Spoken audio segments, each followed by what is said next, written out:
느헤미야 4장 7절부터 14절입니다. 산발락과 도비아와 아라비아 사람들과 암몬 사람들과 아스돗 사람들이 예루살렘 성이 중수되어 그 허물어 틈이 메꾸어져 간다 함을 듣고 심히 분노하여 다 함께 꾀하기를 예루살렘으로 가서 치고 그곳을 요란하게 하자 하기로 우리가 우리 하나님께 기도하며 그들로 말미암아 파수꾼을 두어 주야로 경배하는데 유다 사람들은 이르기를 흙 무더기가 아직도 많거늘 짐을 나르는 자의 힘이 다 빠졌으니 우리가 성을 건축하지 못하리라 하고 우리의 원수들은 이르기를 그들이 알지 못하고 보지 못하는 사이에 우리가 그들 가운데 달려들어가서 살육하여 역사를 그치게 하리라 하고 그 원수들의 근처에 거주하는 유다 사람들도 그 각처에서 와서 10번이나 우리에게 말하기를 너희가 우리에게로 와야 하리라 하기로 내가 성벽 뒤에 낮고 넓은 곳에 백성들이 그의 종족을 따라 칼과 창과 활을 가지고 서 있게 하고 내가 돌아본 후에 일어나서 귀족들과 민장들과 남은 백성들에게 말하기를 너희는 그들을 두려워하지 말고 지극히 크시고 두려우신 주를 기억하고 너희 형제와 자녀와 아내와 집을 위하여 싸우라 하였느니라. 아멘.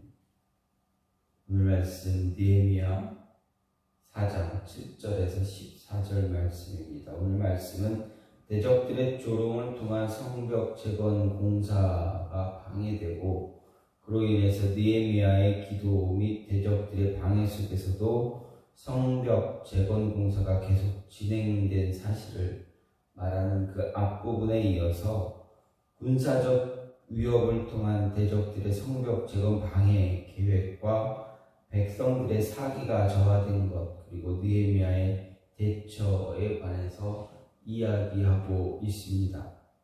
오늘 말씀은 산발랏을 비롯한 대적들은 자신들의 조롱에도 불구하고 이스라엘 자손들이 사기가 저하되지 않고 성벽 재건에 전력함으로써 예루살렘이 재건되어 가자 화가 치밀어 일시에 예루살렘을 쳐서 성을 혼란에 빠뜨림으로써 성벽 재건을 무산시키려는 그런 계획을 세웠습니다. 느헤미야는 이에 맞서 하나님께 기도하고 파수꾼을 세워서 주야로 방비하게 했으나 오랜 기간의 공사로 인해 백성들이 지쳐가 있었고 또 거기다 대적들이 기습 공격할 것이라는 소문으로 인해 두려움에 빠져 사기가 저하되어 가고 있습니다. 그로 인해서 이 공사는 제대로 진행될 수가 없었다라는 것입니다.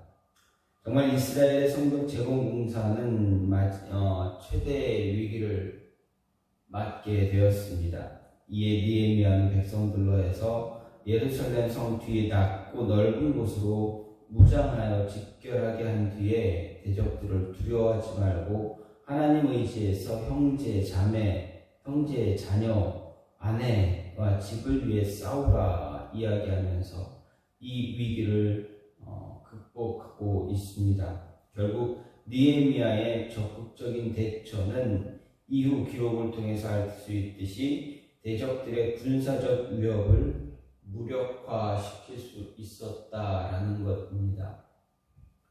이런 말씀을 보면서 느헤미야의 이런 대처 또 산발랏과 비롯한 대적들이 행한 행동에 대한 느헤미야의 대처를 생각하면서 오늘 우리가 생각해 볼 수 있는 것은 우리에게 맡겨진 우리가 맡겨진 일, 우리가 해야 할 일을 이루기 위해서는 어떻게 하는 것이 좋을까 생각해 볼 수가 있습니다. 맡겨진 일을 잘 완성하거나 그 일을 잘 마무리하기 위해서 우리에게 필요한 것, 우리가 가져야 할 모습들 무엇인가 보게 되면 하나님께 기도하는 것밖에 없다라는 것입니다. 하나님께 기도하고 우리가 해야 할 일들을 하는 것, 내가 지금 해야 할 일을 계속 해나가는 것, 그것입니다.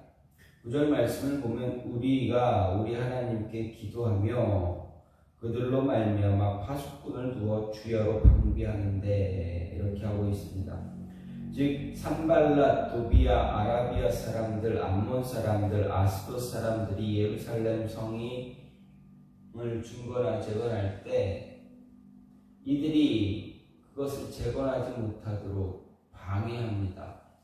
그래도 그 방해하는 것에 방해했음에도 불구하고 계속적으로 성벽이 세워지고 있으니 얼마나 불안하겠습니까? 그래서 일제히 우리가 그들을 치자, 군사적 대응을 하자 이야기하고 또 그런 행위를 하려고 합니다. 이런 소문이 들자 어떻게 됩니까? 백성들은 불안에 떨 수밖에 없습니다. 사기가 저하될 수밖에 없습니다. 이런 모습에서 느헤미야가 취한 행동이 무엇입니까? 백성들이 이스라엘 백성들의 사기가 떨어지는 것을 막기 위해서 느헤미야가 가장 먼저 취한 행동은 기도입니다. 하나님을 붙잡는 것입니다. 다시 말해서 일을 완성하기까지는 인수를 완성하려면 우리에게 맡겨진 해야 할 일들을 이루려면 사기가 떨어지지 않도록 하기 위해서라면 어떻게 해야 되느냐? 먼저 하나님을 붙잡아야 한다라는 것입니다. 완성할 때까지 기도하는 것을 멈추지 말고 스스로 지키기 위해서 자신을 지키기 위해서 파수꾼을 세우는 것입니다. 나를 지키기 위해서 나 스스로가 파수꾼이 되는 것입니다. 기도하는 것 멈추지 말아야 합니다. 우리는 흔히 일을 하다가 힘들어지면 기도하기를 멈출 때가 있습니다. 그 일을 어떻게 할까? 이걸 어떻게 하면 일을 완성할 수 있을까? 이 일을 해결할 수 있을까? 고민하며 여기저기 방법을 찾느라 혈안이 되어 있을 때가 참 많습니다. 내가 생각해서 누구에게 도움을 청할까? 사람의 막 여기저기 도움 청할 것도 도움 청하는 모습이나 또는 어떤 해결 방법을 찾으려고 혈안이 돼서 여기저기 이 방법 저 방법 생각해보고 이렇게 해보기도 합니다. 그런데 그러고 나서 이 방법 저 방법 아무것도 되지 않을 때 그제서야 하나님 찾고 하나님 어떻게 합니까? 라고 하나님 붙들는 그런 모습들이 우리 삶에 흔하게 나타납니다. 그런데 오늘 보면 느헤미야는 어떻게 하고 있습니까? 방법을 먼저 찾거나 아니면 아닥사스다 왕에게 도움을 청하기 위해서 서신을 보내고 사람을 보내는 것, 그런 일들, 그런 방법을 찾는 것이 아니라 가장 먼저 느헤미야가 한 것은 하나님께 기도하는 것이었습니다. 사람의 도움은 어느 정도까지 받게 될 수 없지만 하나님의 도움은 모든 상황을 뛰어넘고 초월하기에 하나님을 붙잡는 것이 더 중요하다라고 생각해서 더 우선적이어야 한다라고 생각해서 느헤미야는 하나님을 선택합니다. 그리고 하나님께 기도합니다. 기도하면서 기도만 하는 것이 아니라 파수꾼을 두었다라고 합니다. 파수꾼은 무엇입니까?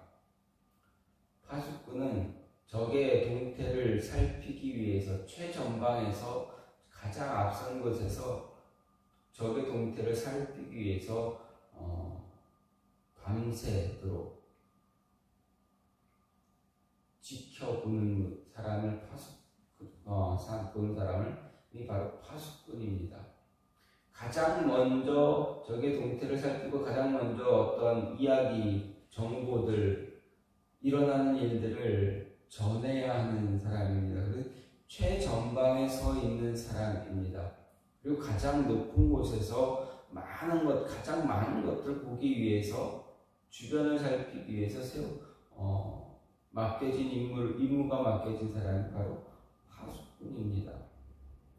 그렇다면 이 파수꾼의 역할은 무엇입니까?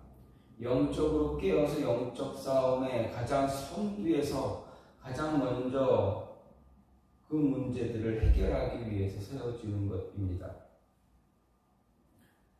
승리를 위해서 파수꾼을 세워두지 그저 그냥 관찰만 하기 위해서 세워두는 것 아닙니다. 영적 싸움이든 육체적인 싸움이든 승리를 하기 위해서 가장 해야 할 가장 기본적인 행동을 취하는 것이 바로 파수꾼을 세우는 것입니다. 기도하면서 파수꾼을 영적 깨어있기 위해서 깨어있어 주변 동태를 싹 다 보기 위해서 모든 상황들을 다 알아야 하기 세우는 자가 파수꾼입니다. 그렇다면 우리가 해야 할 일들, 우리에게 그 일들을 이루기 위해서는 가장 먼저 하나님을 붙잡고 하나님께 나와 기도하고 무릎 꿇고 기도하면서 모든 것을 하나님께 맡기고 하나님의 뜻에 이루어지길 간절히 간구하면서 우리가 할 수 있는 것은 파수꾼, 영적으로 깨어있는 것입니다. 최전방에서 가장 앞선 곳에서 깨어있어 모든 것을 살피는 것입니다. 그 모습이 가장 먼저 필요하다. 그래야 맡겨진 일, 우리가 해야 할 일, 그 일 감당할 수 있다라는 이야기입니다. 또 한 가지는 이 일을 하기 위한 동기부여가 확실해야 한다라는 말씀입니다.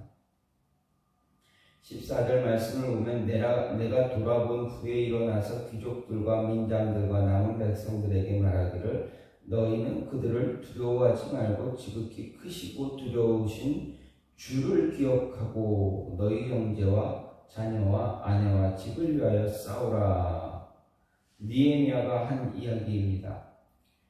느헤미야가 이 대적들이 군사적인 행동을 할 것이다 라는 소문이 퍼져서 백성들이 불안에 떨고 하고 힘들어하니 어떻게 합니까? 가장 먼저 하나님께 기도하자, 하나님의 도우심을 바라자라고 이야기하면서 그것으로 끝난 것이 아니라 자신들이 할 수 있는 행동이 무엇이냐, 파수꾼도 세웠습니다. 그리고 어떻게 합니까? 파수꾼만 세우면 그들이 쳐들어오는 것을 막아낼 수가 있습니까?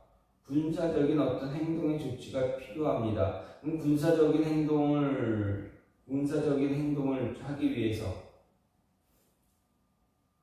그들이 그 행동을 해야만 하는 이유가 무엇입니까? 그 행동을 해야만 하는 이유를 이야기하고 있습니다. 느헤미야가 말하는 그 이유는 무엇입니까? 형제, 자녀, 아내와 집을 지키라. 너희 가족 지켜야 되지 않겠느냐? 저들이 쳐들어오면 저들에게서 너희 가족, 너희 자식뿐만 아니라 너희 형제뿐만 아니라 너희 가족을 지키고 너희 집 지켜야 되지 않겠느냐? 또 저들에게 모든 것 다 빼앗기고 저들이 시키는 일을 하고 너희의 권리도 없고 너희 힘도 없고 너희가 하고 싶은 것도 못하고 저들이 시키는 것만 하거나 다 빼앗겨서 집도 없고 산속 동굴에 들어가서 그렇게 살 거냐? 맨날 불안에 떨면서만 살 거냐? 라는 이야기를 한 것입니다. 이스라엘 백성들로 하여금 대적들과 싸워 이겨야만 하는 동기부여가 있어야 되기에 느헤미야는 그들에게 동기를 부여합니다. 구체적인 동기부여를 주고 있습니다. 너희 자신을 위해서 싸우는 것뿐만 아니라 너희 형제를 위해서, 너희 자녀를 위해서, 너희 가족을 위해서, 너희 아내를 위해서, 너의 부모를 위해서, 너의 자녀를 위해서 싸워야 되지 않겠느냐, 이겨야 되지 않겠느냐. 저들이 쳐들어오는 거 싸워 이겨서 이 성벽 완성하고 중공 다 세우고 다 짓고 다 세워서 너희 평안하게 살아야 되지 않겠느냐. 대적들이 너 쳐들어와도 두려움에 떨지 말고 너희 성벽 세워가지고 당당하게 지키면서 당당하게 너희의 삶을, 너희의 권리를, 삶의 권리를 누리며 살아야 되지 않겠느냐라는 것입니다. 언제까지 저들의 힘에 약해 눌려가지고 저들이 요구하는 대로 살고 저들이 뺏어가면 빼앗기는 삶을 언제까지 살아야 되겠느냐. 우리가 70년이 넘도록 그렇게 살아온 거 아니냐. 이방 땅에 끌려가서 이제 다시 돌아와서 살려고 하는데 또 그 모습을 너희가 당하기를 원하느냐. 그러면 안 되지 않느냐라는 것입니다. 확실한 동기부여를 주고 있습니다. 그리고 무엇라 이야기합니까? 하나님을 기억하라. 하나님을 기억하라. 이방 땅에 있던 우리를 이곳으로 다시 보내주셔서 우리로 하여금 삶의 터전을 다시 일구게 하시고 우리의 민족, 우리의 나라 이곳을 다시 세울 수 있게 하신 하나님을 기억하면 저들의 군사적인 행동, 저들이 우리를 위협하는 모습 아무 소용이 없지 않겠느냐라는 것입니다. 동기부여가 확실하고 하나님을 의지해서 나 자신만을 위한 싸움이 아닌 내 자녀를, 내 아내를, 내 가족을 위해서 싸우는 그 싸움이 될 때 물러서지 않을 수가 있다라는 것입니다. 주어진 일 완수할 수, 이룰 수 있다라는 것입니다. 이것을 잊지 말아야 합니다. 우리도 마찬가지입니다.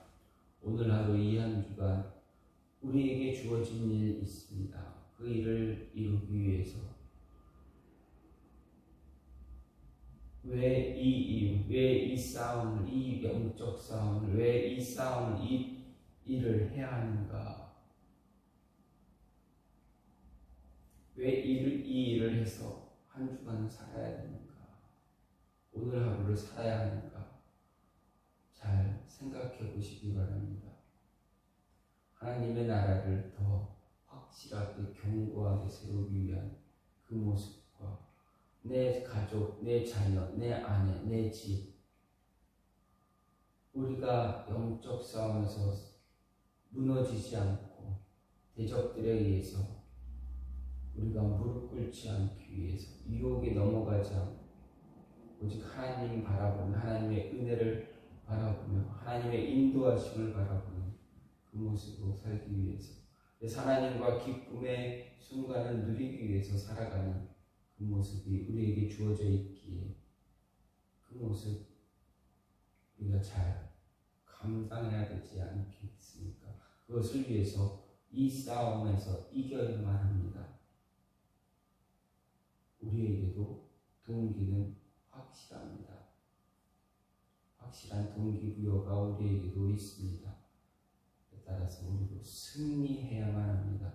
승리하기 위해서 하나님 기억하고 하나님께 기도하고 영적으로 깨어있는 모습이 있기를 간절히 소망합니다. 이 시간같이 기도하기 원하는 것은 하나님 인도하여 주셔서 우리로 하여금